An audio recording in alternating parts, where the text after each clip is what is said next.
मागच्या लेक्चरला आपण पाहिलं होतं की प्लांटला कसं क्लासिफाय केले गेले, तसं आता आपण ॲनिमलचं क्लासिफिकेशन कसं होतं ते बघणार. आता नीट बघायचं फार फार महत्त्वाचं आहे की जेव्हा आपण ॲनिमलचं क्लासिफिकेशन करायला जातो तर जसं प्लांटचं सर्वात पहिलं सायंटिफिक क्लासिफिकेशन बेंथम आणि हुकर यांनी केलं होतं, तसं ॲनिमलचं सायंटिफिक क्लासिफिकेशन कोणी केलं? एक फ्रेंच सायंटिस्ट होता, त्याचं नाव होतं कार्ल लिनियस. कार्ल लिनियस त्याचं प्रोनाउन्सिएशन, दॅट्स अ वेट. आता प्लांट क्लासिफिकेशन करतो तर आता ॲनिमल क्लासिफिकेशनकडे जाऊया. ॲनिमल्सला क्लासिफिकेशन करणारा एक स्पेशल सायन्स, एक विषय आहे, सब्जेक्ट आहे, त्यामध्ये फक्त आणि फक्त ॲनिमल क्लासिफिकेशनचा अभ्यास केला जातो. तर ॲनिमल क्लासिफिकेशनचा अभ्यास करणारा जो स्पेशल सब्जेक्ट आहे त्याला टॅक्सॉनॉमी असं म्हटलं जातं. तर टॅक्सॉनॉमीमध्ये ॲनिमल क्लासिफिकेशन केलं जातं. आता फार महत्त्वाचं, जसं माणसांमध्ये नाव द्यायची पद्धत आहे, तर आपण कोणत्याही माणसाला 3 नावं देतो ना, त्याचं नाव, बाबांचं नाव आणि आडनाव. तसं जितके पण लिव्हिंग ऑर्गॅनिझम्स आहेत, प्राणी आहेत, त्यांना पण नाव द्यायची पद्धत आहे, तर त्यांना 3 नावं दिली जात नाही. जितके पण प्राणी आहेत त्यांना 2 नावं दिली जातात. प्राण्यांना 2 नावं द्यायची जी पद्धत आहे त्याला काय म्हटलं जातं? बायनोमियल नोमेनक्लेचर म्हटलं जातं. मराठी त्याला विनाम नाम पद्धत म्हणतात. तर प्राण्यांना नाव कसं देतात? एक त्याचं सायंटिफिक नाव देतात प्राण्याचं आणि एक त्याचं जनरल नेम, जे लोकांना माहीत असतं सामान्य नाव, ते दिलं जातं. उदाहरणार्थ माणसाचं सायंटिफिक नेम काय आहे? आणि जनरल नेम काय आहे? मग याला म्हणायचं बायनोमियल नोमेनक्लेचर. तर कोणत्याही प्राण्याचं सायंटिफिक आणि सामान्य नाव आहे. किंवा you know our national animal tiger, टायगरचं सायंटिफिक नाव काय आहे? कॉमन नेम आहे चायना. आपला नॅशनल बर्ड, राष्ट्रीय पक्षी मोर आहे ना, मोराचं सायंटिफिक नाव पॅरोलिस्टेटस आणि कॉमन नाव आहे पिकॉक. तसं आपलं राष्ट्रीय फूल, नॅशनल फ्लॉवर पण आहे ना, काय आहे बरं? लोटस आहे ना.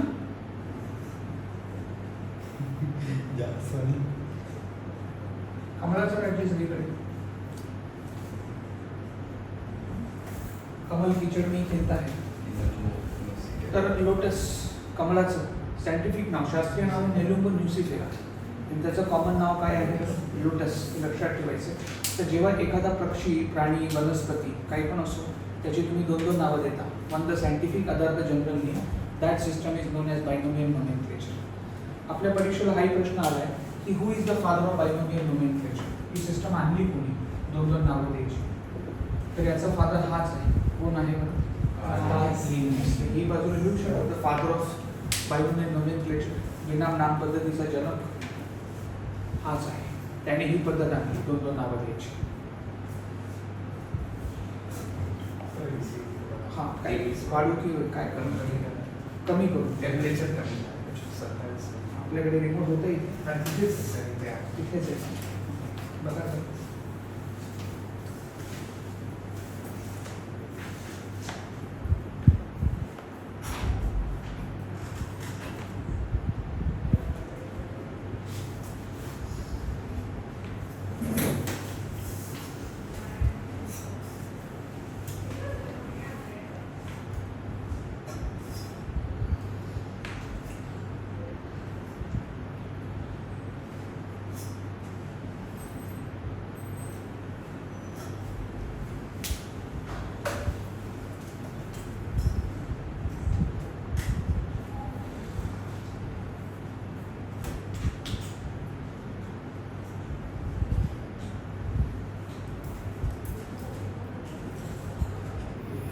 अशोक नाही आला, कमी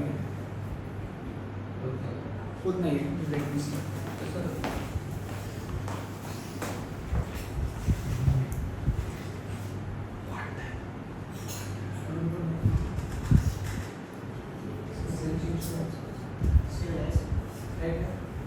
ते थोडा ठेवा लागतो.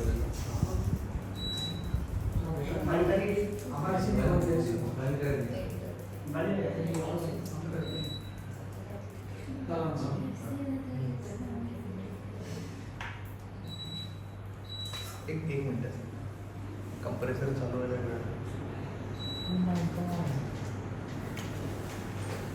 हां ठीक आहे.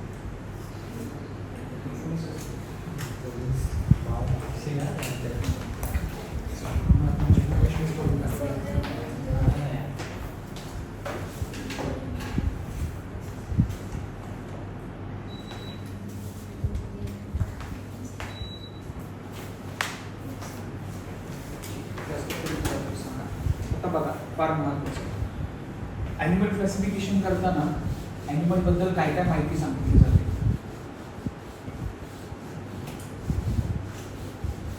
तुम्हाला माहितीच आहे, तुम्ही जर गावाकडे गेली, जाता की नाही कधी गावाला? हो सर. आणि एखाद्या व्यक्तीची माहिती विचारली होती, अमुक व्यक्ती XYZ, तर गावाला त्याची खरी डिटेल माहिती सांगतात. त्याचं नाव सांगतात, बाबांचं नाव, आडनाव, त्याचा धर्म, जात, उपजात, कुळ, गोत्र आणि त्याचे पूर्वज कुठून आले होते, त्याचा धंदेवाईक, त्याचा खानदानी व्यवसाय काय होता, एकदम डिटेलमध्ये सांगतात ना. तसं ॲनिमल क्लासिफिकेशन करताना ॲनिमलबद्दलची काय काय माहिती सांगितली जाते. तर ॲनिमल क्लासिफिकेशनचे हे स्टेजेस आहेत बघा. ही माहिती जी ती सांगितली जाते. आधी काय सांगतात त्या ॲनिमलचं? मग काय सांगतात? पाहिलं. ओके. मग काय सांगतात? मग त्या ॲनिमलचं काय सांगतात? मग त्या ॲनिमलची काय सांगतात? आणि शेवटी मग सेकंड क्लास जीनस आणि त्यानंतर मग काय सांगतात? स्पीशी. ओके. किंगडमला आपण काय म्हणतो मराठीमध्ये? येस, काय म्हणतात? सृष्टी. ओके. त्यानंतर फायलमला काय म्हणतात? संघ. लास्टला काय म्हणतात? वर्ग. ऑर्डरला ऑर्डरच म्हणतात. फॅमिली, फॅमिली म्हणजे कुळ. ओके. जीनस, जीनस म्हणजे जात आणि स्पीशी म्हणजे काय? प्रजाती. या स्टेजेसमध्ये ॲनिमलचं क्लासिफिकेशन करतो. फक्त हे स्टेजेस लक्षात ठेवायचं, लिहून ते परीक्षा लिहून घेतली.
तुम्ही जर प्लांट क्लासिफिकेशन घरी जाऊन रिवाईज केलं असेल मागच्या वेळेस, तुम्ही सांगितलं होतं जगामध्ये जितकी पण झाडं आहेत त्यांना 2 मोठ्या ग्रुप्समध्ये डिवाईड केलं होतं, क्रिप्टोगॅम आणि पॅन्थेरॉगॅम. तसं जगामध्ये जितके पण प्राणी आहेत त्यांना पण 2 मोठ्या ग्रुप्समध्ये डिवाईड केलेले आहे. फक्त ऐकून घ्यायचं, प्राण्यांचे 2 मोठे ग्रुप्स असतात. एक असतात कॉर्डेट्स, समपृष्ठरज्जू प्राणी. कॉर्डेट्स म्हणजे असे प्राणी ज्यांना पाठीचा कणा असतो, स्पायनल कॉर्ड असतो. आणि then there are non chordates, असमपृष्ठरज्जू.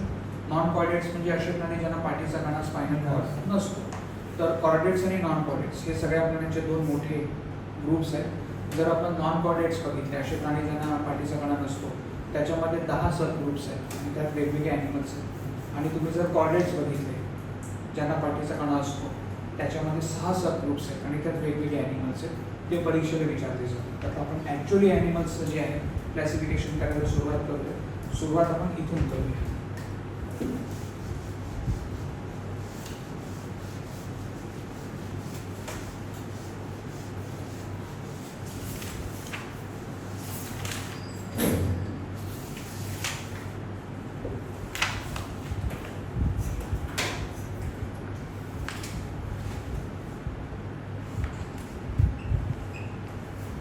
कशापासून करूया? नॉन कॉर्डेट्स ऐकलं तर बरोबर. नॉन कॉर्डेट्स तर तो मोठा ग्रुप आहे.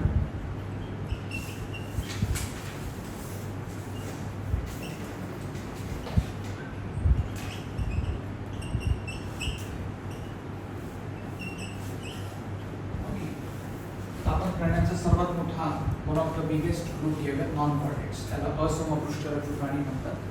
यांना पाठीचा कळा नसतो, स्पायनल कॉड इज ॲब्सेंट. आणि यामध्ये 10 सब ग्रुप्स आहेत आणि त्यात वेगवेगळे ॲनिमल्स आहेत. कोणते ते मी तुम्हाला सांगतो. ठीक आहे.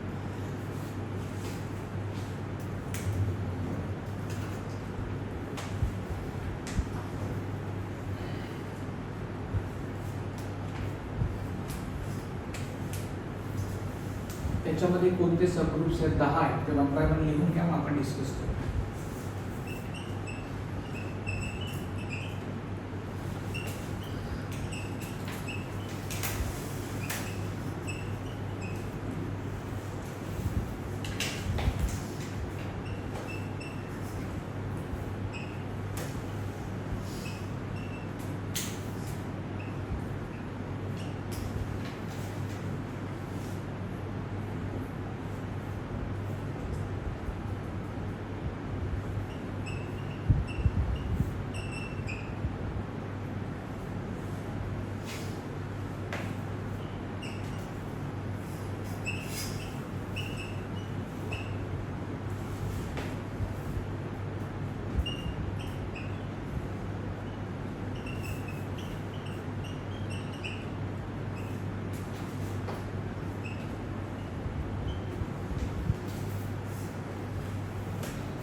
हां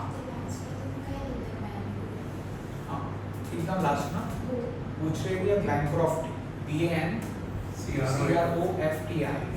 ओके बॅनक्रॉफ्ट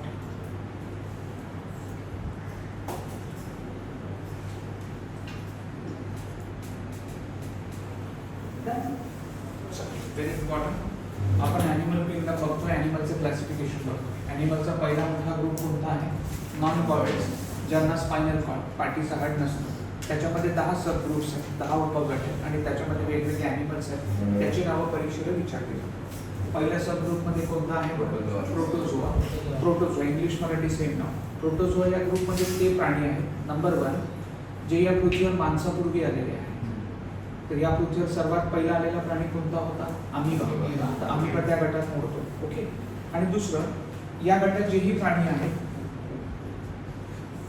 ते कसे आहेत दे आर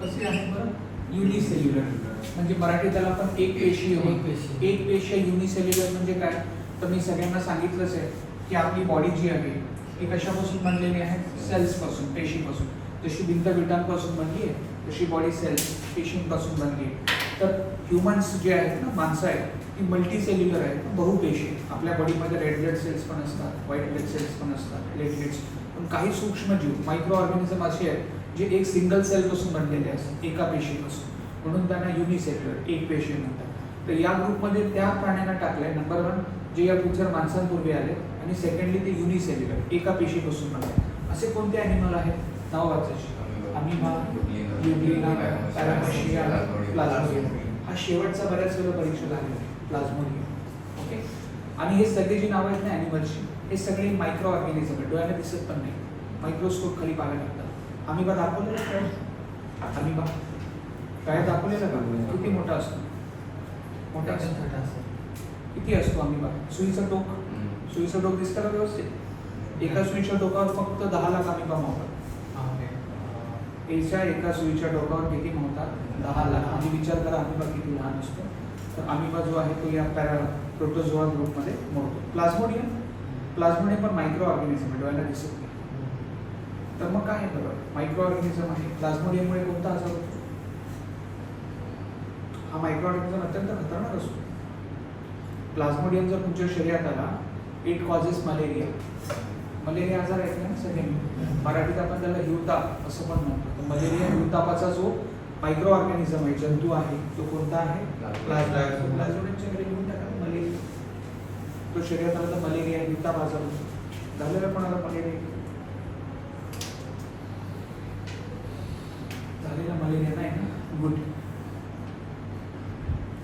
एक मच्छर असतो माहिती तुम्हाला ॲनाफिलिस ऐकलंय की ॲनाफिलिस हां ॲनाफिलिस डासाची मादी फिमेल ॲनाफिलिस मच्छर जो आहे तो हा जंतू कॅरी करतो दॅट इज प्लाझ्मोडियम आणि ती चावली तुम्हाला की मग ती शरीरामध्ये जे आहे ते रक्त टाकते आणि मग आपल्याला आजार फ्रेश वॉटर फ्रेश नाही स्टॅग्नंट वॉटर ओके जे जमलेलं पाणी असतं कुठे गटार आहे त्याचं पाणी जमलं आहे कुठे ओपन टाकी आहे पाण्याची तिथे जमले त्याच्यावर ते मच्छर सापडतात कारण तिथे ते अंडी टाकायला येतात आणि त्यांचे अंडी जे असतात त्या मच्छरांचे ते आपल्या रव्याचे दाणे कसे असतात रवा तसे दिसतात आणि त्या अंडीमधून अजून मच्छर बाहेर निघतात म्हणून जिथे हे पाणी साचत आहे ते झाकून ठेवावं किंवा त्याच्यावर मग इन्सेक्टिसाईड पेस्टिसाईड मारावे त्यामुळे या मच्छरांचा प्रतिसाद होणार एशिया आणि आफ्रिकामध्ये सर्वात जास्त लोकांचे जे जीव आहे ते मलेरियामुळे जातात malaria is a deadliest disease in both Asia आणि आफ्रिका चांगली गोष्ट ही आहे की मलेरियाबद्दल अवेअरनेस क्रिएट करण्यासाठी वर्ल्ड मलेरिया डे असतो केव्हा असतो बरं वर्ल्ड मलेरिया डे आपण डे आहे द वर्ल्ड मलेरिया डे जागतिक मलेरिया दिवस इज ऑन 25 एप्रिल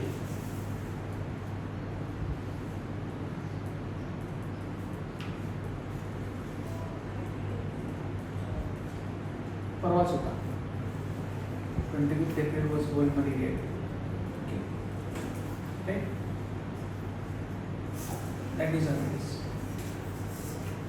मला सांगा 2021 मध्ये कोणत्या देशाने आपल्या शेजारचा देश आहे they have become malaria free कोणत्या देशाने 2021 मध्ये मलेरियाचं समूळ उच्चाटन केलेलं आहे इट्स क्वाईट एन अचिव्हमेंट त्या देशात मलेरिया सापडतच नाही कारण हा फिमेल ॲनाफिलिस मस्किटो घाणीवर सापडतो. घाण म्हणजे कचरा. आणि ज्या देशात हा आजार निघून गेला म्हणजे तिथे तर मच्छर नसणार आहे. मच्छर नसणारे म्हणजे त्यांचं वेस्ट मॅनेजमेंट, कचरा व्यवस्थापन उत्तम आहे. बरोबर. In 2021 China became malaria free. 2021 मध्ये चायना या देशातून काय झालं, मलेरिया निघून गेला. आणि हे सगळं कोण डिक्लेअर करतं? WHO. म्हणजे असं पण नाही काय बोगस प्रकरण ते स्वतःलाच म्हणतात आमचं झालं, असं नाही.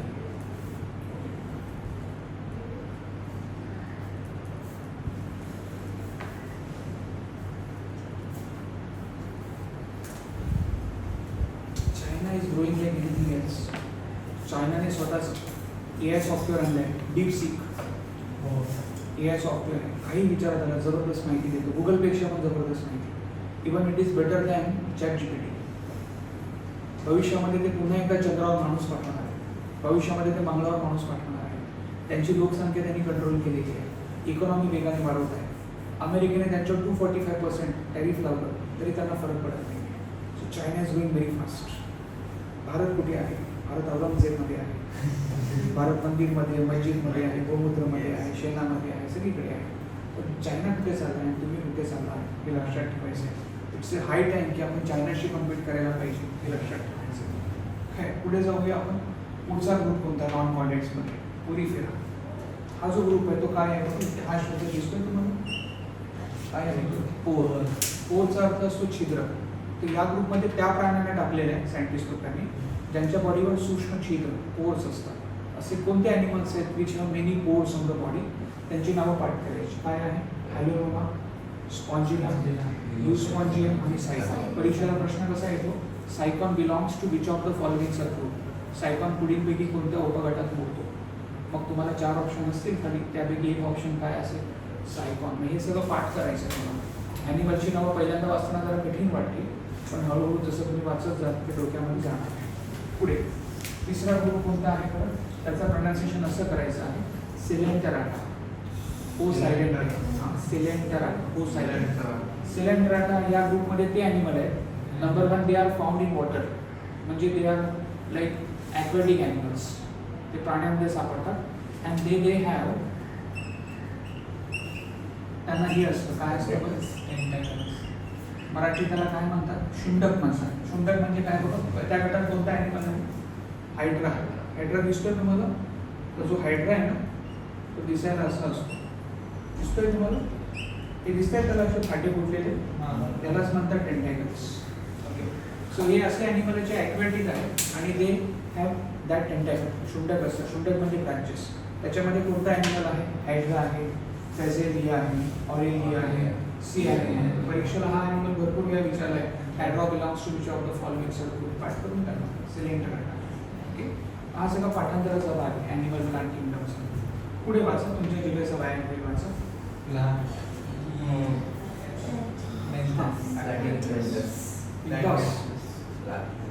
मोठं नाव असतं, लहान पार्ट्समध्ये डिवाइड करून वाचायचं असतं. इट इज प्लेटी हेल्थ मिंथिस. काय आहे? प्लेटी हेल्थ मिंथिस, इंग्लिश मराठी सेम. या ग्रुपमध्ये जे प्राणी आहेत त्यांची 2 वैशिष्ट्ये आहेत. Platyhelminthes animals are round shape, गोल असतात, अँड दे आर फ्लॅट. तर round shape and flat animal, जशी आपली आपली बशी असते ना डिश खायची, तिची गोल आणि फ्लॅट असते. So they are round shape and flat animals. Most of they are microorganisms. डोळ्याने दिसत पण, मायक्रोस्कोप कधी पाहावे लागतं तेव्हा दिसतं ते गोल आहेत, फ्लॅट आहेत. कोणत्या ॲनिमल्सचे पाठ करायचे? प्लेनेरियम, फ्लॅटफॉर्म, लिव्हर फ्लू आणि पाठ करून टाकायचं. पुढचा ग्रुप वाचा पुन्हा एकदा. निमेट हेल्मिंथिस. आता हे nemathelminthes are those animals who are round in shape like this marker and elongated. Elongated म्हणजे लांब. तर लांबट गोल नळीसारखे, गोल आकाराचे, गोल आकाराचे आणि लांबट नळीसारखे, एलॉंगेटेड अँड राऊंड शेप. त्या ॲनिमल्सला त्या गटात टाकले, सेम या मार्कर सारखे. Most of these animals are microorganisms. डोळ्याने दिसत पण नाही, मायक्रोस्कोप कडे पाहावे लागतात. कोणते कोणते वाचायचे? नंबर 1 ॲस्कॅरिस, शेवटी आहे बुचरेलिया बँक्रॉफ्ट. नीट आहे का? Ascaris is a micro organism. बऱ्याच वेळेला तो जे स्ट्रीट फूड खातो आपण किंवा जे इन्फेक्टेड वॉटर असतं बाहेरचं घाणेरडं त्याच्यामध्ये असतो. स्ट्रीट फूड आणि बाहेरच्या पाण्यामधून तो तुमच्या पोटात जाऊ शकतो. आणि तो पोटात गेला की पोट दुखी होतो, स्टमक एक. बऱ्याच वेळेला लहान मुलं माहिती आहे कंप्लेंट करतात पोट दुखतंय पोट दुखतंय. तर आपण म्हणतो ना याच्या पोटात जंत झाले, ते जंत म्हणजे ॲस्कॅरिस. ओके, तर पोटामध्ये जंत होतं. There are worms in stomach, those worms are ascaris worms, हे लक्षात ठेवायचं. तर ॲस्कॅरिस कॅन कॉज स्टमक एक, त्यामुळे पोटदुखी होऊ शकते. ओके, तर स्ट्रीट फूडमध्ये ते असण्याची शक्यता असते.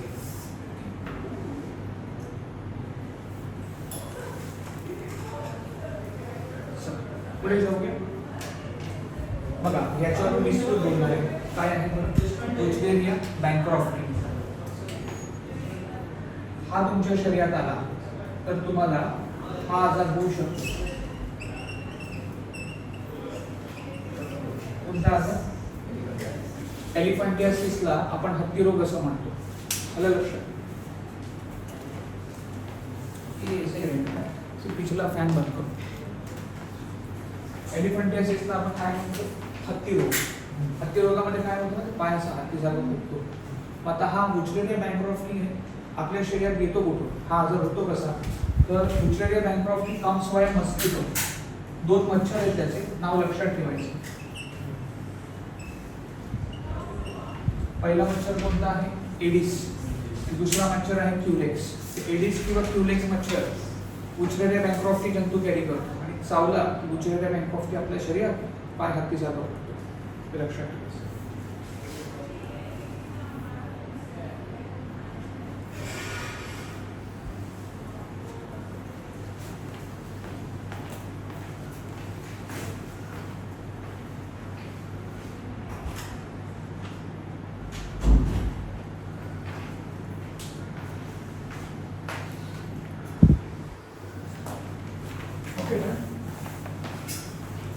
आता फार महत्वाचं, एलिफंटियासिस हा जो आजार आहे त्याला फायलेरियासिस पण म्हटलं जातं. फायलेरिया असं ऐकलं असेल, मलेरिया, फायलेरिया.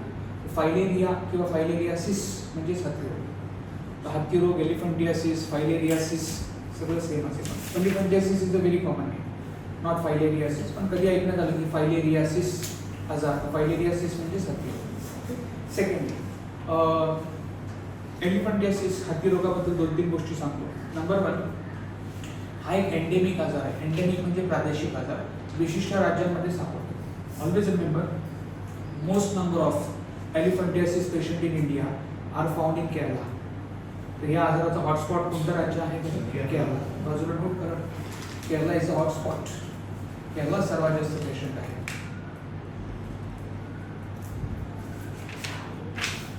केरळमध्ये सर्वात जास्त रुग्ण.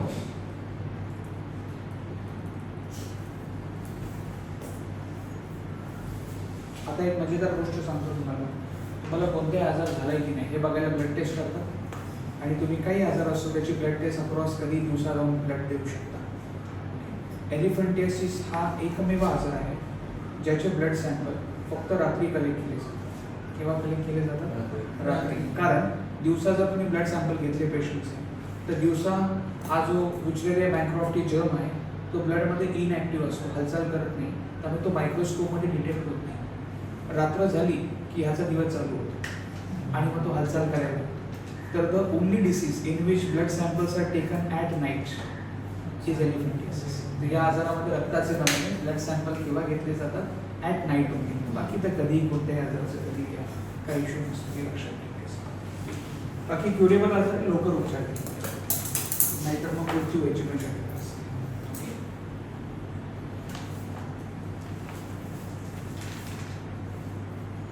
ठीक आहे, पुढे जाऊया. याच्यामध्ये 10 सब ग्रुप आहे. किती घेतले आपण आता?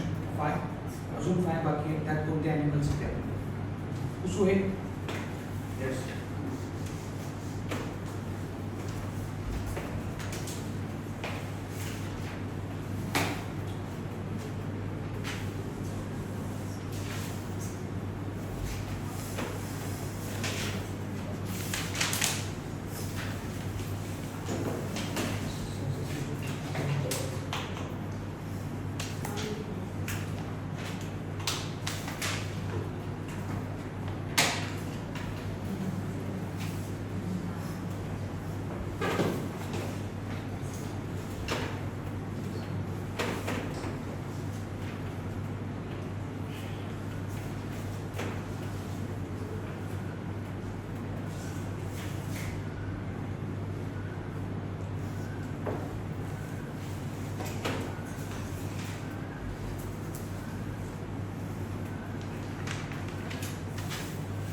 पुढे जाऊया आपण नेक्स्ट मग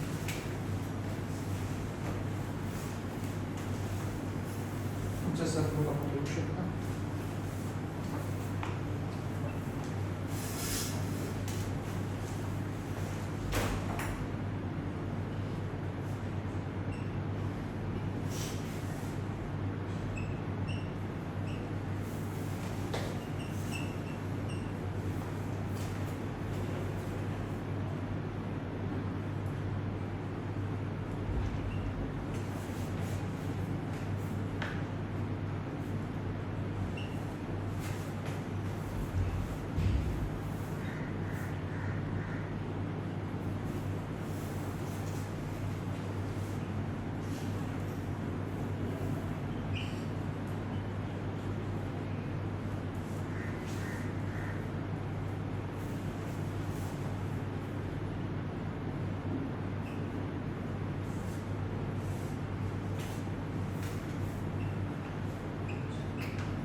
वाढवू का?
कार्बनिक अणू.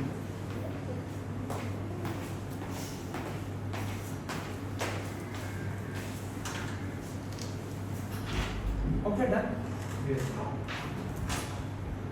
सर पुढचा सबग्रुप कोणता आहे नॉन कॉर्डेट्स मध्ये? ॲनालिडा. ॲनालिडा या ग्रुपमध्ये ते ॲनिमल्स आहेत. नंबर 1 अंडरग्राऊंड ॲनिमल्स असतात, जमिनीत लपून राहतात आणि त्यांच्या बॉडीवर गोल गोल सर्कल्स असतात. तर सर्क्युलर पॅटर्न असलेले आणि जमिनीत लपलेले ॲनिमल्स. सर्वात पहिलं काय आहे? अर्थ बघितलं असेल तुम्ही, गोल गोल सर्कल्स असतात, जमिनीत लपून राहतात. सेकंडली काय आहे? नेरिस. नेरिस पाहिलं आहे का तुम्ही? नेरिस नाही पाहिलं तुम्ही? नेरिस म्हणजे गोम. गोम पहिले ना, गोम गावाकडे निघते, तर गोमीला नेरिस म्हणतात सायन्समध्ये. आणि सरते शेवटी काय आहे? लीच. लीच म्हणजे जळू, रक्त पितो, माहिती आहे? असं गोम असतो जमिनीला अंगाला चिटाकलं की रक्त पितो, ब्लड सकर, जळू म्हणतात त्याला, दॅट इज लीच. हे सगळे थेरपीसाठी पण वापरतात आणि फॉरेस्टमध्ये तसे ते कुठेतरी पडलेले असतात, अंगाला चिपटू शकतात. पुढे काय आहे? मोल्युस्का. मोल्युस्का या गटामध्ये जे ॲनिमल्स आहेत त्यांची 2 लक्षणं आहेत. एक म्हणजे बऱ्याच वेळा त्यांच्या बॉडीवर कॅल्शियमचं शेल असतं, कव्हर असतं आणि हे अत्यंत मृदू, अत्यंत सॉफ्ट असतात. सॉफ्ट असलेले आणि बॉडीवर कॅल्शियम शेल, कॅल्शियमचं कवच असलेले प्राणी त्या ग्रुपमध्ये टाकले. कोणते? नंबर 1 स्नेल is very soft at the bottom आणि वरती कॅल्शियमचं शेल असतं ना. त्यानंतर पुढे काय? पायला. पायला हा स्नेल सारखा, गुगल काय सारखाच ॲनिमल आहे. पुढे काय आहे? कॉन्च. कॉन्च म्हणजे शंख शिंपले. शंख शिंपले, शंखामध्ये पण माहिती नाही ॲनिमल असतो, खाल्ला जातो. आणि सरते शेवटी काय आहे? ऑक्टोपस. ऑक्टोपस पण त्यात नव्हतं. Octopus is a very strange animal. Octopus has a blue blood. ऑक्टोपसचं रक्त कोणत्या रंगाचं असतं? निळ्या रंगाचं. Octopus has 3 heart. किती हार्ट असतात ऑक्टोपसला? 3 हार्ट असतात. आणि त्यापेक्षाही मजेदार, ऑक्टोपस हॅज 9 ब्रेन्स. 9 ब्रेन असतात. 9 मेंदू असून पण तो मोठा असतो, हे लक्षात ठेवायचं. तर निळ्या रक्ताचा 3 हार्ट असलेला आणि 9 ब्रेन असलेला, 3 हार्ट्स 9 ब्रेन्स. ओके.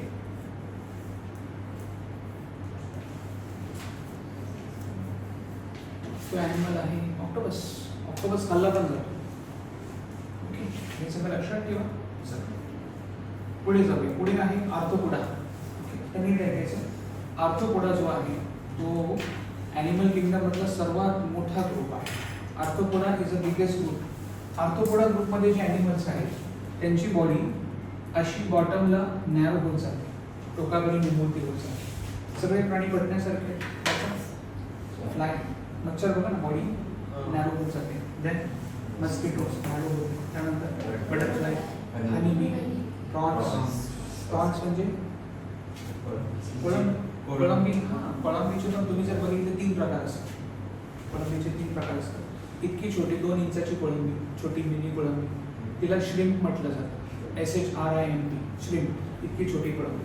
थोडी मोठी येते ना, तुम्ही खाता, तिला प्रॉन्स म्हणतात. आणि इतकी मोठी कोळंबी पण त्याला लॉबस्टर म्हणतात. लॉबस्टर म्हणजे मोठी, मीडियम म्हणजे प्रॉन्स आणि इतकुशी लहान येते त्याला श्रिम्प म्हणतात. लक्षात ठेवा. तुम्ही काय काय खाल्लंय बघा. खाल्ले व्हेजवाल्यांना नाही खाणार. पुढे काय आहे? स्कॉर्पियन, बिनसू. आता या ग्रुपवर प्रश्न येऊन गेला होता की या ग्रुपमध्ये जितके पण ॲनिमल्स आहेत दे ले एग्स, अंडी टाकतात. पण या ग्रुपमध्ये एक ॲनिमल असा आहे जो अंडी टाकत नाही, डायरेक्ट पिल्लांना जन्म देतो. तो कोणता आहे तुम्हाला माहितीच आहे? स्कॉर्पियन. स्कॉर्पियनच्या बाजूला लिहू शकता, gives birth to babies. Gives birth to babies. Gives birth to babies. पिल्लांना जन्म देतो, अंडी नाही टाकत.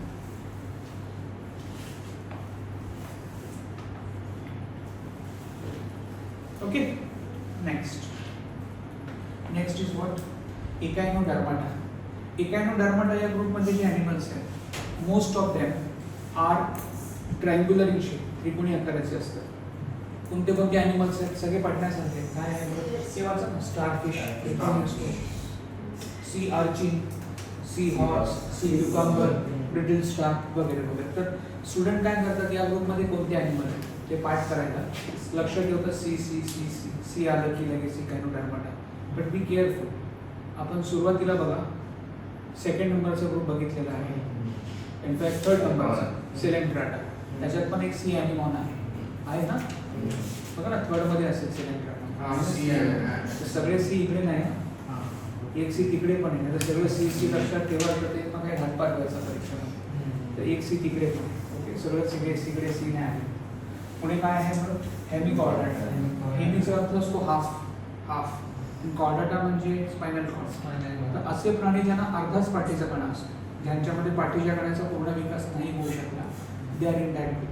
तर हाफ कॉर्डेट्स म्हणजे अर्धा पाठीचा कणा असलेले ॲनिमल दोन आहेत, नावं लक्षात ठेवायची, बॅलेनोग्लॉसस आणि सॅकोग्लॉसस. हे सगळे ॲनिमल्सची पुस्तकांमध्ये पिक्चर्स दिले, गुगल इमेजमध्ये पण तुम्ही पाहू शकता. पण आपल्याला परीक्षेला ॲनिमलचं पिक्चर देऊन कोणत्या ओळखा असं काही येत नाही, फक्त आपला तो ॲनिमल कोणत्या ग्रुपमध्ये तो ओळखायला येतो. तर हे सगळं नावं पाठ करून टाकायचे. तर इथे आपण पहिला मोठा सब ग्रुप लक्षात घेतला, कोणता बरोबर, नॉन कॉर्डेट्स. आता आपण पुढे जाऊया कोडेट्सकडे, ज्यांना पाठीचा कणा असतो.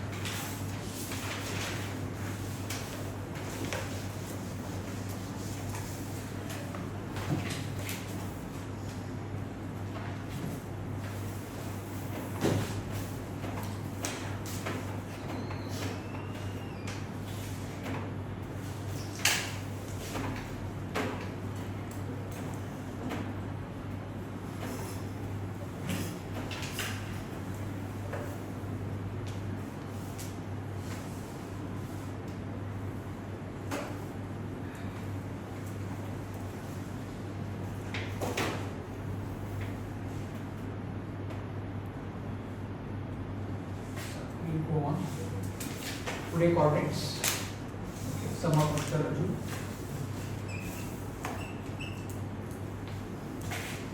थोडं लिहून घ्या, त्यात 6 सब ग्रुप्स आहेत. कोणते ॲनिमल्स आहेत ते लिहून घ्या.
आता जो काही दिवसांपूर्वी UPSCचा रिझल्ट आला त्यामध्ये टोटल आपले 7 सिलेक्शन झालेले, 7 सिलेक्शन झाले.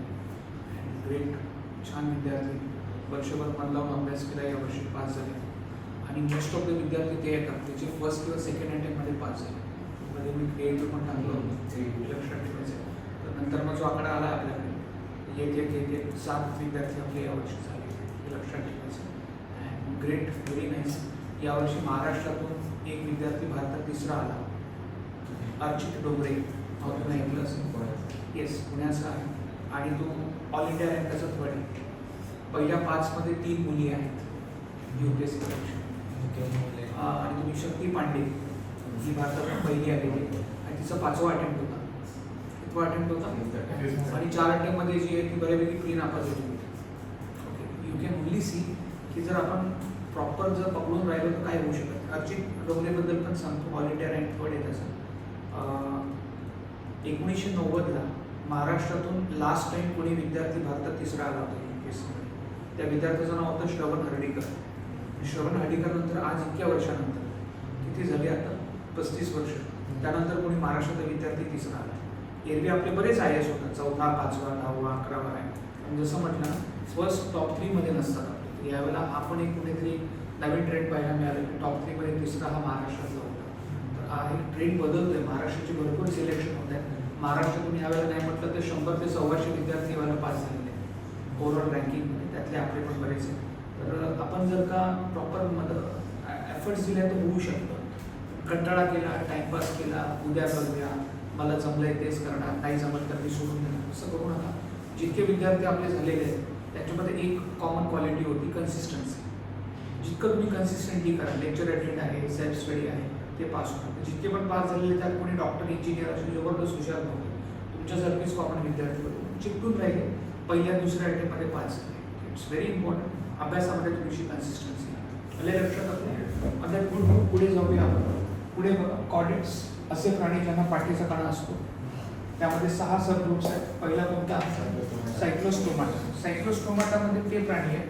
Number 1 they R marine animals, म्हणजे समुद्रात सापडतात. अँड दे हॅव नॅरो जॉ. नॅरो जॉ म्हणजे त्यांचा जबडा असा नॅरो असतो. तर समुद्रात राहणारे दॅट इज मरीन ॲनिमल्स. आणि नॅरो जॉ असा निमुळता जबडा असलेले प्राणी त्यामध्ये आहे. ओके, त्याची 2 नावं ती पाठ करायची. कोणते 2 ॲनिमल्स आहेत? नंबर 1 पेट्रोमायझॉन, दुसरे आहे मिक्सिन. हे लक्षात ठेवायचं, मिक्सिन नाव. पुढचा कोणता आहे? पायसेस. पायसेसला मराठीत आपण मत्स्यवर्ग असं म्हणू शकतो. बहुतांशी मासे त्यामध्ये मोडतात. पायसेसमध्ये सगळेच मासे, बहुतांशी मासे त्यात आले. कोणते आहेत? नंबर 1 रोहू कटला. रोहू कटला हे फ्रेश वॉटर फिश म्हणजे गोड्या पाण्यात सापडतात, नदीच्या, तलावाच्या. आणि पुढे मग बघा, पुढचे सगळे जे आहेत ते सी वॉटरमध्ये सापडतात. डॉग फिश, पॉम्फ्रेट आणि बॉम्बे डक. आता नीट ऐकायचं, मुंबईचा जो समुद्र किनारा आहे, मुंबई कोस्टल एरिया, तिथे 2 मासे सापडायचे आणि ब्रिटिशांनी त्यांना नाव दिलं पॉम्फ्रेट आणि बॉम्बे डक. पण मग इकडच्या स्थानिक लोकांना त्याचं नाव घेता यायचं नाही. त्यांनी पॉम्फ्रेटचं पापलेट केलं आणि बॉम्बे डकचं बोंबील केलं. तर जगात बोंबील पापलेट असे काहीच मासे नाही. पापलेटचं ॲक्च्युअल नाव काय आहे? पॉम्फ्रेट. आणि बोंबीलचं ॲक्च्युअल नाव आहे बॉम्बे डक. पण आपण कायचे काय केलं. आता जर मासेवाले तर तुम्ही ॲक्च्युअल खरं नाव सांगितलं 2 बॉम्बे डक ते म्हणजे आम्ही डक बी काय ठेवत. तर ही सगळी चुकीची नाव आहेत. म्हणजे तुम्ही घेत आहे बोंबील आणि पापलेट, ॲक्च्युअल नाव ही आहे. Then next ॲम्फिबिया. ॲम्फिबिया म्हणजे उभयचर प्राणी. Animals which can sustain both on land and in water. जमीन पाणी दोघांमध्ये राहू शकतात असे कोणते प्राणी आहेत? फ्रॉग्स.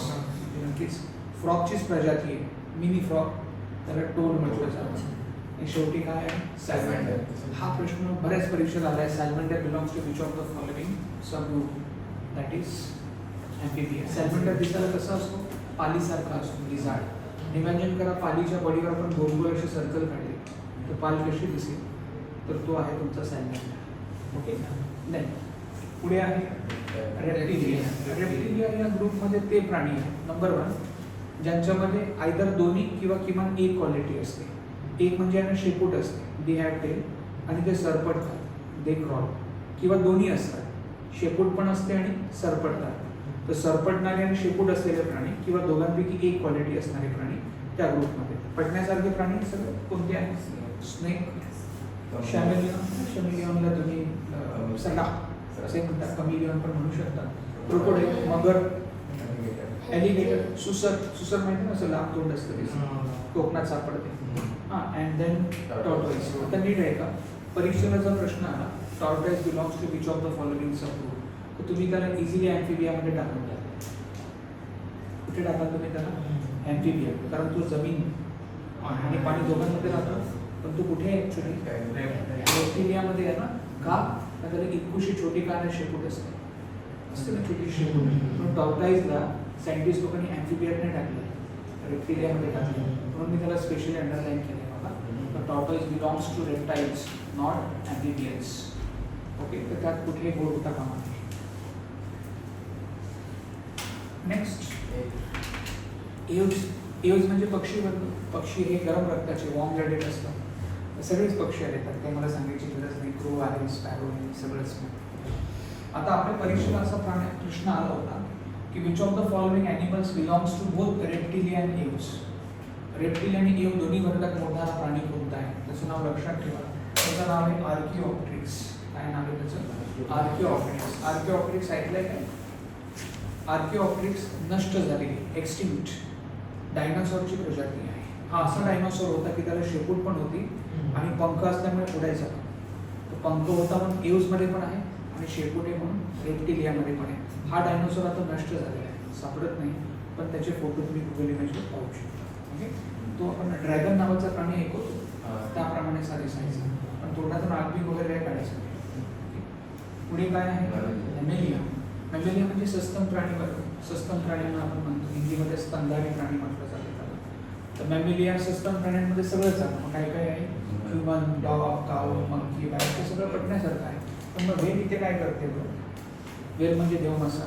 वेल हिशोबाने कुठे गेला पाहिजे? स्पायसेसमध्ये मासा येतो. मग त्याला इथे मॅमल्स आपल्यामध्ये का घेतले? त्याच्यात आपल्याला काय सिमिलॅरिटी? हा मॅमेलियन, हा जो शब्द आहे ना, मॅमेलियन आलाय कुठून?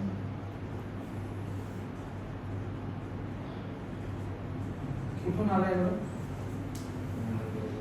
या गटामध्ये ज्या मादी असतात, फिमेल्स असतात, त्यांना मॅमेलरी ग्रंथी म्हणजे दुधाच्या ग्रंथी असतात. या ग्रुपमध्ये ज्या ॲनिमल्स आहेत त्याच्यामध्ये दोन महत्त्वाचे फीचर आहेत. एक मध्ये या ग्रुपमध्ये ज्या फिमेल्स आहेत त्यांना मॅमेलरी ग्लॅन्ड म्हणजे दुधाच्या ग्रंथी असतात. आणि दुसरं, या ॲनिमल्समध्ये जेही मॅमेलियामध्ये ॲनिमल्स आहेत ते अंडी नाही टाकत, ते डायरेक्टली पिल्लांना जन्म देतात. आणि पिल्लांना जन्म दिल्यानंतर न्यूबॉर्नला जन्म दिल्यानंतर दूध पाजतात. आणि त्यांच्याकडे काय असतं? मॅमेलरी ग्रंथी. Humans are like that, other animals are like that. आता बाकी मासे अंडी देतात. वेल एकमेव मासा आहे ज्याची फिमेल मादी जी आहे ती अंडी देत नाही, पिल्लांना जन्म देते. आणि तिला मॅमेलरी ग्लॅन्ड असते म्हणून ती त्यांना दूध पण पाजते. तर त्यामुळे वेल मासा किंवा देव मासा हा आयसेसमध्ये येत नाही, तो कशामध्ये येतो? मॅमेलियामध्ये. कारण मॅमेलियामध्ये फिमेल्सला काय असतात? Mammary gland and they give birth to newborns. Okay, ते directly give birth to children. त्यांच्यामध्ये एग्स वगैरे प्रकार नसतो, अंडी नाही टाकत. पण मग मॅमेलियामध्ये काही एक्सेप्शन पण आहे. तर खाली इथे लिहू शकता मॅमेलियामध्ये मॅमल्स विच ले एग्स, अंडी देणारे सस्तन प्राणी. Mammals which lay eggs, LAY दे. Mammals which lay eggs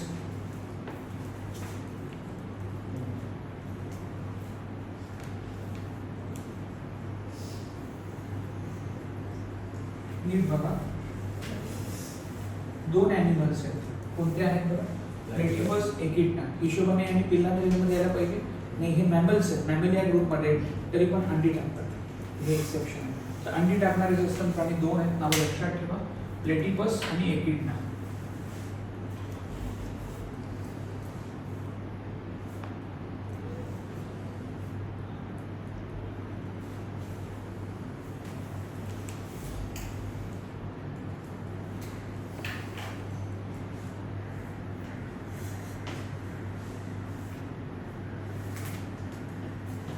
this is clear. तर इथे आपण हे सगळे जे आहेत 10 अधिक 6 16 सबग्रुप्स बघितले. त्यात कोणते कोणते ॲनिमल्स असतात. पुढे जाऊया. ॲनिमल किंगडम बद्दल काही प्रश्न विचारायचा आहे?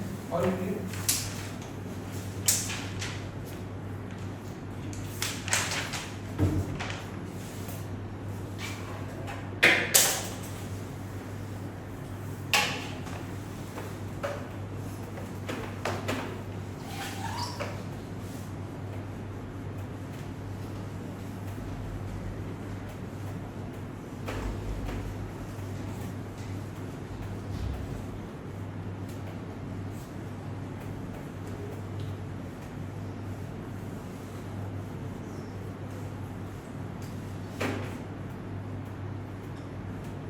आता बघा पुढे काय बघा ॲनिमल प्लॅनेटरी.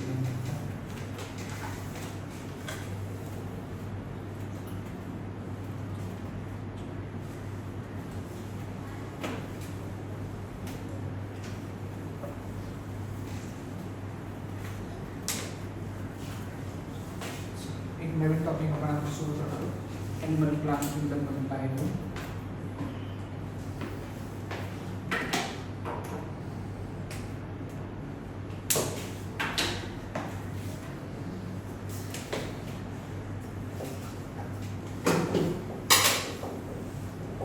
कोणता भाग येतो? क्वांटिटी. याच्याकडे येणार आहोत. हा भाग इसेन्शियली याच्याकडचा हा फिजिक्सकडे जास्त झुकलेला आहे. ॲनिमल प्लांट किंगडम आपण बघतो that's was more of a biology.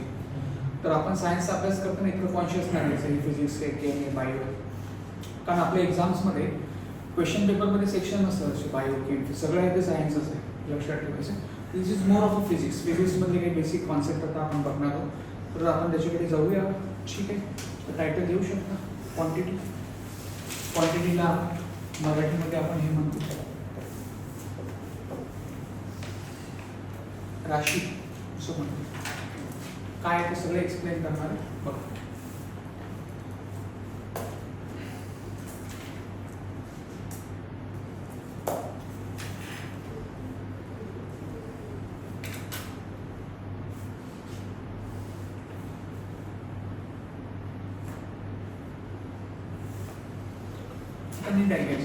Quantity काय असतं? क्वांटिटी काय आहे तर सायन्समध्ये जितके पण कॉन्सेप्ट आहेत त्यांना कॉन्सेप्ट न म्हणता क्वांटिटी म्हटलं जातं. सो क्वांटिटीचा अर्थ आहे कॉन्सेप्ट, संकल्पना. संकल्पनांना कॉन्सेप्टला सायन्समध्ये काय म्हटलं जातं? क्वांटिटी म्हटलं जातं. उदाहरणार्थ सायन्समध्ये कॉन्सेप्ट आहे ना ग्रॅव्हिटेशनल फोर्स, गुरुत्वाकर्षण, वेलॉसिटी, वेग, स्पीड, चाल, तर हे सगळेचे सगळे कॉन्सेप्ट आहेत, त्यांनाच आपण काय म्हणतो? Quantity. Quantity is nothing but concept in physics और कॉन्सेप्ट इन सायन्स. आता तुम्हाला माहिती आहे कोणताही कॉन्सेप्ट मोजला जाऊ शकतो ना, तर कॉन्सेप्ट मोजण्याचे वेगवेगळे टाईप्स असतात, पद्धती असतात. आता बघा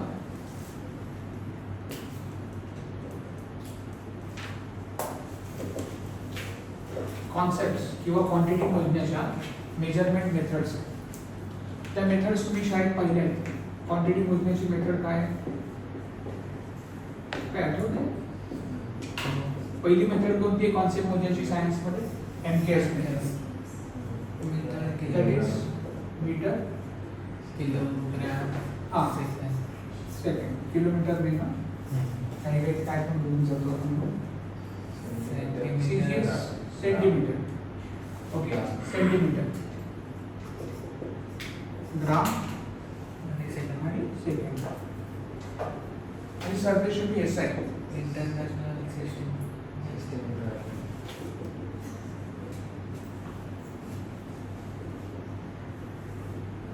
त्याला काय म्हटलं जातं? सिस्टम इंटरनॅशनल डे म्हणतात. आता नीट आहे का, सायन्समध्ये जितके पण कॉन्सेप्ट आहेत क्वांटिटी आहे ते बोलण्याचे तीन पद्धती, तीन मेथड्स, MKS, CGS आणि SI. फरक काय बरं MKS, CGS, SI मध्ये? Difference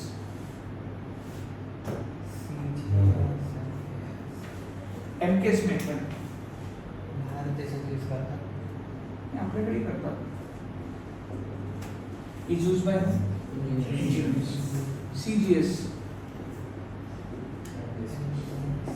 is used by scientists. SI method common people is used by whom? Common people. आम आदमी, मैंगो people. Okay. नीट आहे. आता मी तुम्हाला एक एक्झाम्पल देतो. टेक दिस एक्झाम्पल. मी एक क्वांटिटी घेतली, कॉन्सेप्ट घेतला. काय घेतला? लेंथ. मला बेंचची लेंथ मोजायची. जसं मी इंजिनियरला सांगितलं तू या बेंचची लेंथ मोज, तर इंजिनियर कोणती पद्धत वापरेल? MKS. MKS मध्ये लेंथ मोजायचं युनिट काय? मीटर मध्ये लेंथ मोजणार. तेच मी सायंटिस्टला सांगितलं बाबा तू लेंथ मोज, तर तो CGS मेथड वापरतो. CGS मध्ये लेंथ मोजायचं युनिट सेंटीमीटर. तेच मी एखाद्या कॉमन व्यक्तीला सांगितलं जो इंजिनियर पण नाही, सायंटिस्ट नाही, तू या पेनची लेंथ मोज, तर तो कोणती मेथड वापरेल? SI. आता कॉमन पीपल, सामान्य लोकांचं स्वतःचं काही नसतं, ते दुसऱ्यांना कॉपी करतात. तर आता MKS मेथडमध्ये जे युनिट्स आहेत तेच कुठे वापरले जातात? SI मध्ये. म्हणजे कॉमन व्यक्ती पण लेंथ कशात मोजणार?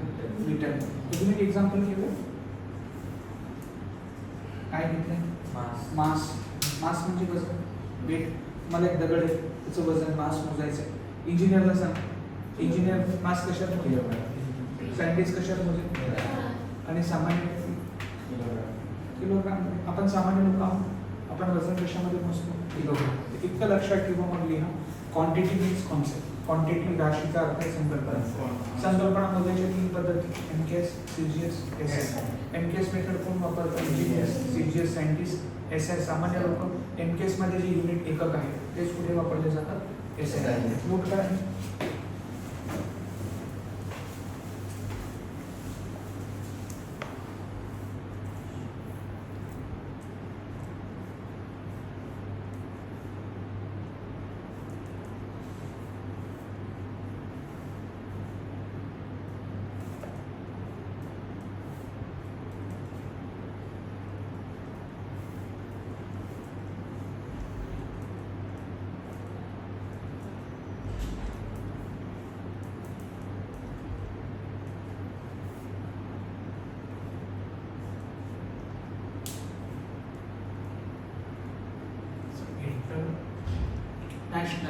नॅशनली. हा, नॅशनली हा एक फ्रेंच वर्ड आहे.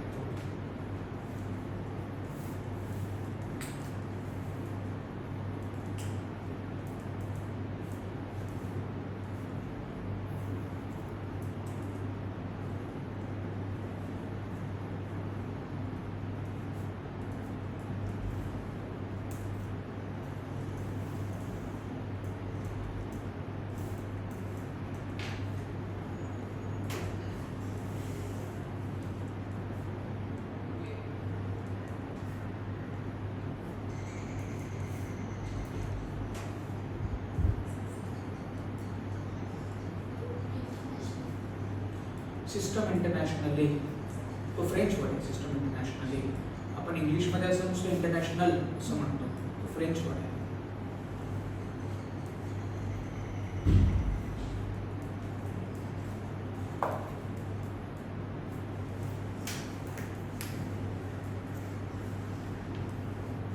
ओके ना. आता आपण सायन्समध्ये काही बेसिक कॉन्सेप्ट्स आहेत ते बघायला सुरुवात करूया. बघा, सुरुवात इथून करायची आहे.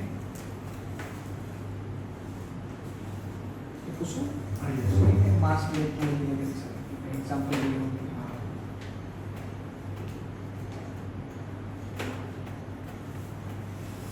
परीक्षेला काय विचारतात? नीट ऐकायचं. परीक्षेला हे विचारतात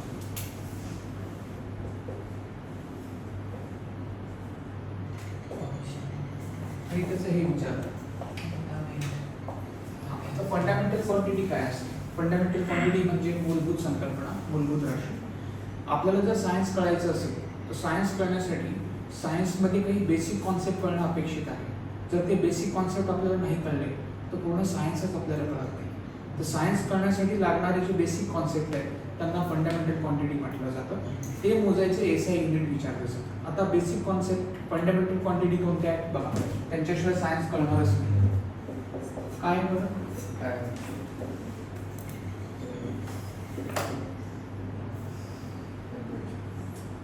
बरोबर?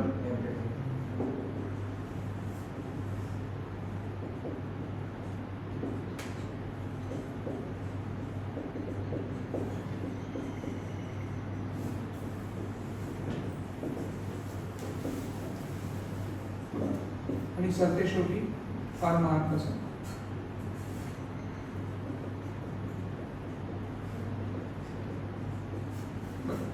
फार महाग कसं.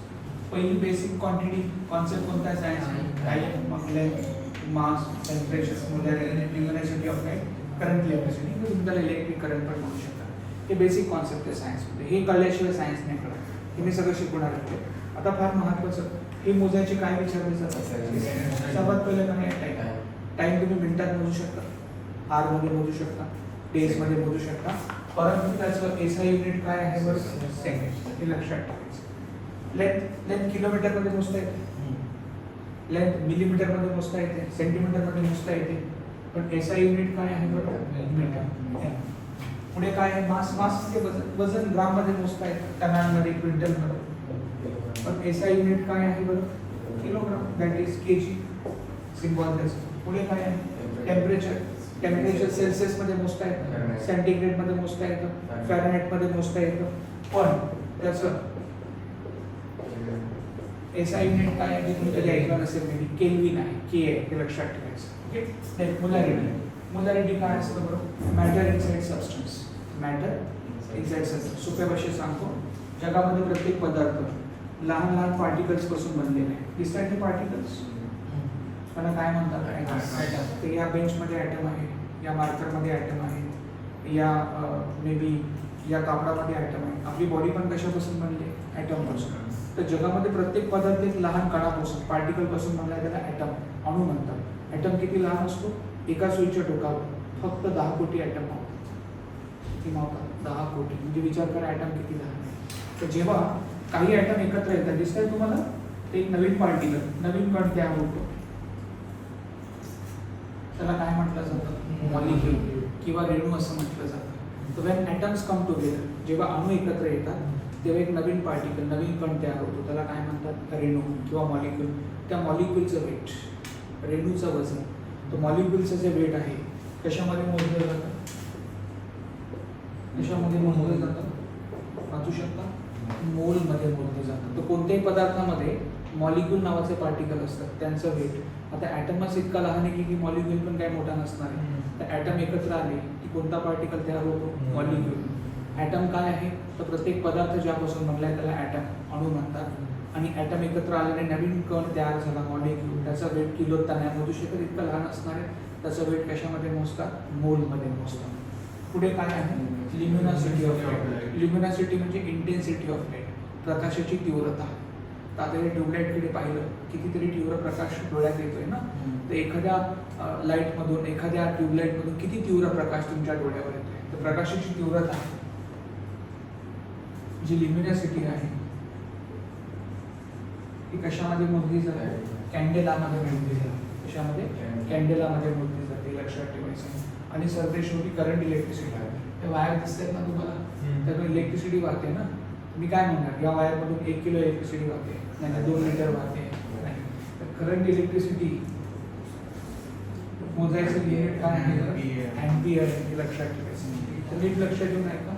फंडामेंटल क्वांटिटीज म्हणजे बेसिक कॉन्सेप्ट सायन्स करण्यासाठी लागतात. आय रिपीट, टाईमचा SI unit, second, length metre, mass kilogram, temperature kelvin, molarity म्हणजे जे मॉलिक्यूल नावाचे पार्टिकल त्याचं वजन, मोल, ल्युमिनॉसिटी म्हणजे इंटेन्सिटी ऑफ लाईट, कॅन्डेला, आणि करंट इलेक्ट्रिसिटी, एखाद्या वायरमधून किती करंट वाहतोय. करंट म्हणजे काय? पुढे मी शिकवणार. त्याची क्वांटिटी कशात मोजतात? लिहून टाका.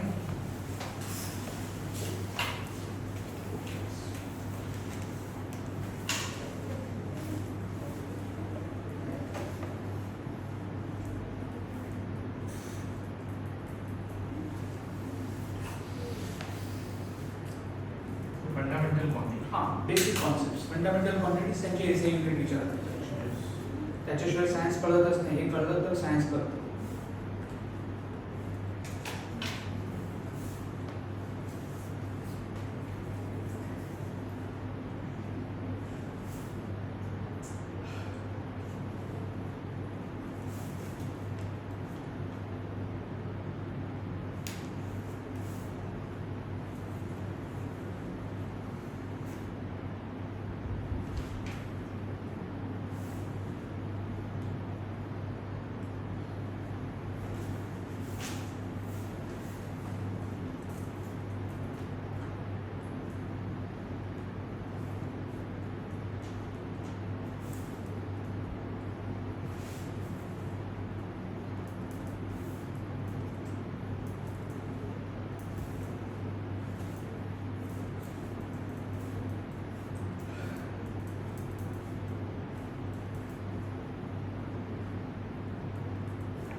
जाऊया आपण पुढचे कॉन्सेप्ट कोणते आहेत बघा.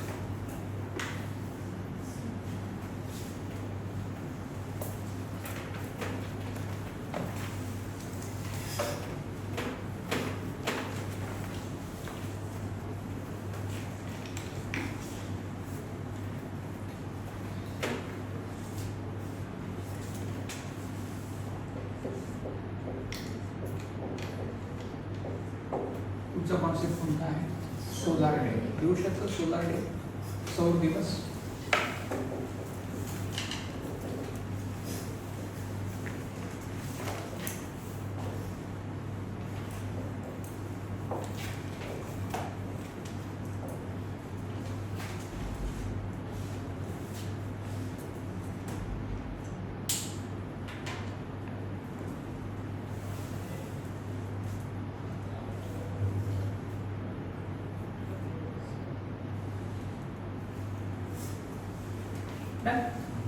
ओके, इथे आपण बघणार आहोत सायन्समध्ये एक दिवस, वन डे कशाला म्हणतात. आपल्यासाठी एक दिवसाची डेफिनेशन काय? मे बी सकाळी 7 वाजता आपण उठलो, दिवसभराचं काम केलं, रात्री झोपलो, दुसऱ्या दिवशी सकाळी 7ला पुन्हा उठलो. आज 7 ते उद्या 7, हे 24 तास आपल्यासाठी एक दिवस असतात. सायन्समध्ये त्याला एक दिवस नाही म्हणतात. सायन्समध्ये एक दिवस म्हणजे काय लिहिलेलं आहे? Time interval between two Nunes, दोन मध्यान्हांमधील अंतर. मध्यान्ह नून केव्हा होते? तेव्हा सूर्य डोक्यावर येतो. म्हणजे नॉर्मली किती वाजता? 12 वाजता. तर दुपारी 12 वाजता सूर्य डोक्यावर आला की सायंटिस्ट लोकांचा दिवस चालू होतो. मग सूर्य मावळला, दुसऱ्या वर्षी पुन्हा उगवला, पुन्हा 12 वाजता डोक्यावर आला. तर आज 12 ते उद्या 12, हा जो 24 तासाचा वेळ आहे त्याला सायन्समध्ये काय म्हटलं जातं? One day. आणि कारण या दिवसाची डेफिनेशन सूर्यावर आधारित आहे म्हणून आपण सायन्समध्ये त्याला फक्त डे नाही काय म्हणतो? सोलार डे, सौर दिवस असं म्हणतो. लक्षात ठेवायचं. तर नीट ऐकायचं, मग निवांत लिहायचं. एक दिवस म्हणजे काय? You know earth is rotating on the axis and also revolving around the sun. पृथ्वी स्वतःच्या अक्षावर पण फिरते आहे आणि सूर्याभोवती फिरते आहे. तर एक दिवस म्हणजे काय? पृथ्वीला स्वतःच्या अक्षावर, स्वतःच्या ॲक्सिसवर फिरायला लागणारा वेळ तो किती आहे? 24 तास. त्याला आपण एक दिवस म्हणतो. आणि एक इयर म्हणजे काय? 1 year is nothing but time taken by Earth to complete one revolution around the sun. एका वर्षामध्ये किती दिवस असतात? 365. एका वर्षामध्ये किती दिवस असतात? आणि दरवर्षी पृथ्वीला सूर्याची एक परिक्रमा पूर्ण करायला 365 दिवस लागतातच आहेत, पण दरवर्षी 6 तास एक्स्ट्रा होत आहेत. तर पृथ्वी डॉट 365 दिवसामध्ये सूर्याचा एक चक्कर कंप्लीट नाही करत, त्याला 365 दिवस लागतात पृथ्वीला. अजून वरती किती तास लागतात? 6 तास. दरवर्षी 6 तास एक्स्ट्रा होतात. तर 6 तासाचा एक दिवस नाही पण होता येत ना. तर आपण 4 वर्ष दोन धरतो, 6 तास 18. तिसऱ्या वर्षी 18 तास, चौथ्या वर्षी 24 तास. 24 तास कंप्लीट झाले, 4 वर्षात एक दिवस मिळाला तो आपण फेबमध्ये ॲड करतो. आणि फेबमध्ये 28 ऐवजी किती दिवस येतात? 29. तर फेबमध्ये अचानक 29 दिवस का येतात? काही गंमत जमत नाही. दरवर्षी 6 तास एक्स्ट्रा होत आहे. मग ते आपण 4 वर्ष जमू देतो. 6 × 4 24 आवर्स. मग ते 24 आवर्स आपण कुठे ॲड करतो? फेबमध्ये. आणि फेबमध्ये 28 ऐवजी 29 दिवस येतात. आणि 29 दिवस आले की त्या वर्षाला आपण लीप इयर असं म्हणतो. लीप इयर कसं ओळखायचं? It is divided by 4. त्याला 4ने भाग जातो. जसं आता 2025 ला भाग जातोय का? नाही. 24 last year was a leap year. The next leap year will be 28, right. तर अशा प्रकारे लीप इयर ते आहे जिथे 29 दिवस येतात, ते लक्षात ठेवायचं. आता आपण जे काही हिस्ट्री, जॉग्राफी, सायन्स कोणताही विषय घ्या, त्याच्यामध्ये जे इयर सांगितले जातात, इयर सांगण्याचे 2 मेथड्स आहेत ना. एक आहे BC, एक आहे AD. BCचा फॉर्म सांगा.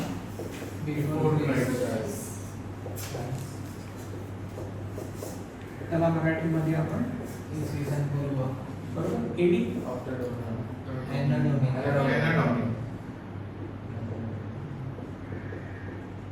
डॉमिनोचा पिझ्झा असतो मला काय म्हटलं जातं? डॉमिनी म्हटलं जातं. त्यालाच आपण मराठीत काय म्हणतो? इसवी सन. मला सांगून टाका फटाफट, BC AD मध्ये काय फरक आहे? What is the difference between BC and AD? We are in BC or AD now? AD. Why? काय BC AD काय फरक आहे? एन्शियंट मिडिवल पाहिलं ना, most of the ancient India is in BC and bulk of medieval and modern is in AD. BC मध्ये ancient India आणि सगळं medieval आणि मॉडर्न इंडिया तर AD मध्ये आहे. काय BC AD मध्ये फरक आहे? हे नाही कळलं तर सायन्स, हिस्ट्री, जॉग्राफी काहीच कळणार नाही ना. बघा फार महत्वाचं, this whole universe was created around 40 billion years. या ब्रह्मांडाची उत्पत्ती केव्हा झाली? 14 अब्ज वर्षापूर्वी. पृथ्वी तयार झालेले साधारणतः 4 अब्ज वर्ष झाली, 4 बिलियन इयर्स झाले. सगळी वर्ष मोजली आहेत का आपण? आत्ताच्या आपण कोणत्या वर्षात आहोत? 2025. पण मग पृथ्वीचा इतिहास त्यापेक्षा जुना आहे ना. मग आता नीट ऐकायचं, वर्ष मोजायची सुरुवात केव्हा झाली? वर्ष मोजायची सुरुवात झाली जेव्हा येशू ख्रिस्त, जीसस क्राइस्टचा जन्म झाला. तर जीसस क्राइस्ट, येशू ख्रिस्ताच्या जन्माच्या पूर्वीचा कालावधी, त्याला BC, बिफोर क्राइस्ट म्हटलं जातं. आणि जीसस क्राइस्ट, येशू ख्रिस्ताच्या जन्माच्या नंतरचा कालावधी, त्याला आपण AD, इसवी सन म्हणतो. तर आपण येशू ख्रिस्त, जीसस क्राइस्ट जन्माला आला तेव्हापासून वर्ष मोजायला सुरुवात केलेली आहे, हे लक्षात ठेवायचं. येशू ख्रिस्ताला जन्माला आली किती दिवस झाली? 27 दिवस झाले. किती दिवस झाले? 27 दिवस. 27 दिवस झाले, 4 महिने झालेत आणि 2025 वर्ष झाले. तारीख काय आज? 27. महिना कोणता चालू आहे? 4 आणि वर्ष काय? तारीख सांगता म्हणजे काय सांगता? येशू ख्रिस्ताला जन्माला येऊन किती दिवस झाले? तो जन्माला आला तो पहिला दिवस मोजता मोजता मोजता 27 दिवस झाले, 4 महिने झाले. किती वर्ष झाले? 2025. तर येशू ख्रिस्ताच्या जन्माच्या नंतरचा काळ, त्याला आपण इसवी सन किंवा AD म्हणतो. We are in 2025 AD. आता येशू ख्रिस्ताच्या जन्माच्या पूर्वीचा काळ, जन्माला येण्याच्या पूर्वीचा काळ, that is called BC, before Christ. आता मला सांगा, every religion is based on some book. Like the foundation of Christianity is Bible. The foundation of Islam is Quran. Likewise, the foundation of Hinduism is Bhagavad Gita. Are you joking?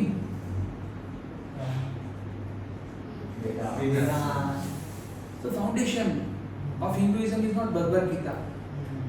It is not Mahabharata, Ramayana. It is Vedas. That's why it is also called Vedanta Dharma. How many Vedas are there? 4. Tell me the name of Vedas in right order. पहिला कोणता वेद? ऋग्वेद. मग Sounds. तरी बोलताय. What is the right order of Vedas? The short word is Raisa.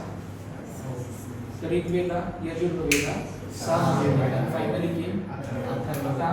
Rig Veda was formed in around 1500 BC, and rest of the Vedas were formed in around 1000 BC. याचा अर्थ काय? Rigveda before Christ, इसवी सन पूर्व 1500 मध्ये तयार झाला. BC म्हणजे येशू ख्रिस्ताच्या जन्माच्या पूर्वीचा काळ. म्हणजे ऋग्वेद केव्हा लिहिला गेला? येशू ख्रिस्त जन्माला येण्याच्या 1500 वर्षापूर्वी, 1500 BC, बिफोर क्राइस्ट. आणि येशू ख्रिस्ताला जन्माला येऊन किती वर्ष झाले? 2025. 2000 वर्ष झाली. म्हणजे ऋग्वेद टोटल किती जुने? आधीचे 1500 वर्ष आणि आताचे 2025. किती वर्ष? 3525 वर्ष. बाकी यजुर्वेद, साम, अथर्ववेद केव्हा लिहिला गेला? 1000 BC. म्हणजे येशू ख्रिस्त जन्माला येण्याच्या 1000 वर्ष. म्हणजे किती जुने आहेत ते? आधीचे 1000 आणि आताचे 2025. 3025. तर BC म्हणजे तुम्ही येशू ख्रिस्ताच्या जन्माच्या पूर्वीचा काळ सांगताय आणि AD म्हणजे येशू ख्रिस्ताच्या जन्माच्या नंतर. तर सध्या आपण कुठे आहोत? सध्या आपण AD मध्ये आहोत. BC निघून गेला, पण सरकारची कृपा असेल तर लवकरच आपण BC मध्ये पोहोचू. तसेच काही जे ते नियम, कायदे आणि ते सगळं विस्तार करतात. काय आता फार महत्त्वाचं, काही जण ADचा उच्चार काय करतात? AD is called Anno Domini ना, हे तर कळलं before Christ. Anno Domini is a Latin word. Latin language, Latin language मध्ये Anno Domini म्हणतात. त्याचं जर आपण इंग्लिश मध्ये ट्रान्सलेशन केलं, it comes to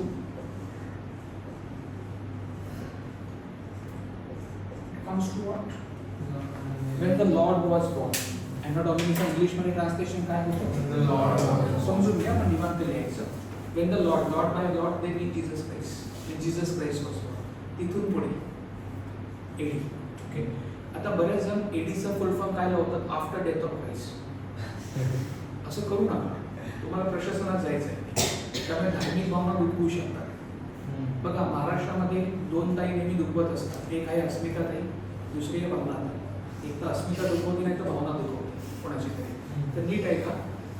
the Jesus Christ is believed in 2 religions. 2 धर्मामध्ये मान्यता आहे येशू ख्रिस्ताला. They are also believed by the Muslims and also by the Christians. आता ख्रिश्चन आणि मुस्लिम धर्मामध्ये काय केलेलं आहे की जीसस क्राइस्ट कधी मेला नाही. त्याचा पृथ्वीवरचा कालावधी पूर्ण झाल्यानंतर ईश्वराने त्याला जिवंत अवकाशामध्ये उचललं. He was raised alive in the heavens. दोन्ही धर्मातले मेला नाही कधी. ख्रिश्चनिटीमध्ये काय केले ख्रिश्चन धर्म की तो चांगल्या गोष्टी शिकवायचा येशू, म्हणून समाजकंटक लोक अँटी सोशल लोक त्याला मारायला आले आणि त्याला पकडलं आणि क्रूसवर चढवलं आणि मारून टाकलं. त्या दिवशी क्रूसवर चढवलं त्याला गुड फ्रायडे म्हणतात. काय म्हणतात? Good Friday. पुढे ख्रिश्चनिटी बायबलमध्ये लिहिलंय की 2 दिवसानंतर जादू होऊन तो परत जिवंत होणार संडेला. That is called Easter Sunday. झाले ना? Good Friday is when he was crucified. Good Friday is when he was crucified and Easter Sunday when he came back alive and then he never died. He was raised alive in the heaven. तर दोन्ही धर्मात काय म्हटलं की तो कधी मेलाच नाही, जिवंत अवकाशात गेला, स्वर्गात गेले. आणि आपण काय म्हणतो आफ्टर डेथ ऑफ क्राइस्ट. बरोबर? तर होणाऱ्या प्रशासकीय अधिकाऱ्याला हे शोभत नाही. त्याला प्रत्येक धर्माचं थोडंफार बेसिक ज्ञान तरी असतं. Good Friday crucifixion, Easter Sunday came back alive वगैरे, दॅट इज ईस्टर संडे. ते गुड फ्रायडेला शोक मनवतात. तर कोणाला हॅपी गुड फ्रायडे पाठवू नका. Easter Sunday happy Easter Sunday. आणि त्या दिवशी पुन्हा जिवंत होणार आहे, हे लक्षात ठेवायचं आहे. तर ह्या सगळ्या बेसिक गोष्टी आपल्याला माहिती पाहिजे. आपल्या लक्षात घेऊन टाका सगळं. BCAD कळलं ना फायनली काय फरक आहे. सगळं आपला एन्शियंट इंडिया आहे BC मध्ये, बिफोर क्राइस्ट मध्ये.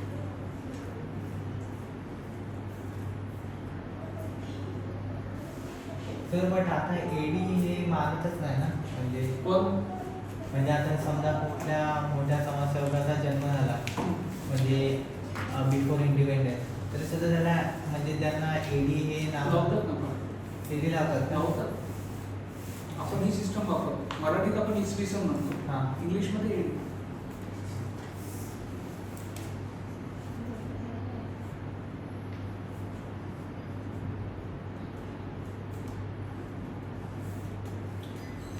समाज सुधारकांचं असं एडी लावतात ना. म्हणजे तुला सर्वात मोठं समाज सुधारक सांगतो मी, Narendra Modi. Narendra Modiji was born on 17 September 1950 AD. 1950 मध्ये वाडनगरमध्ये त्यांचा जन्म झाला. नंतर मग तिथे थोडा वेळ ते चहा विकत होते, नंतर हिमालयात गेले, मध्ये भिक्षा मारून जीवन जगत होते आणि बरंच काय काय लग्न पण झालं मध्ये त्यांचं.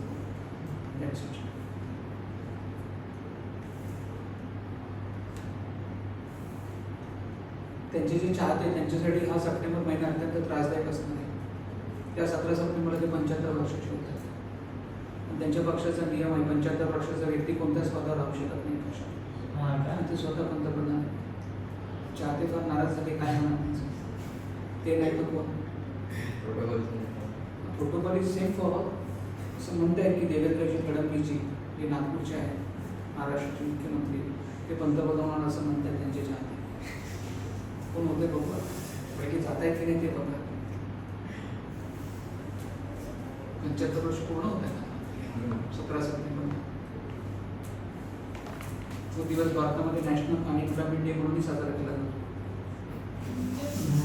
खरं सांगतो, राष्ट्रीय बेरोजगार दिवस तेव्हाच असतो. Coincidence. Anyone born after Christ is AD. Anyone born before Christ is BC. हे लक्षात ठेवा. BCAD मधला फरक कळाला आहे तुम्हाला. सध्या आपण एडी मध्ये आहोत, BC मध्ये नाही आहोत. लक्षात ठेवा. That's it. टायपिंग आज मी ते थांबतो आहे. पुढच्या लेक्चरला आपण कंटिन्यू करू. दॅट्स पुढच्या संडेला तुमचं ॲज डिमांडेड हिस्ट्री आणि पॉलिटिक्सचं लेक्चर आहे. अटेंड करा. रिझल्ट दिलेला आहे. आणि सॅटर्डेला तुमची जी आहे ती मॉर्निंगला एक CSATची टेस्ट ठेवलेली आहे, ती अटेंड करायचा प्रयत्न करा. तर पुढच्या लेक्चरला सॅटर्डे मॉर्निंग CSAT टेस्ट आणि संडेला मग तुमचे 2 लेक्चर त्यांचेच असतील 11 तासांचं.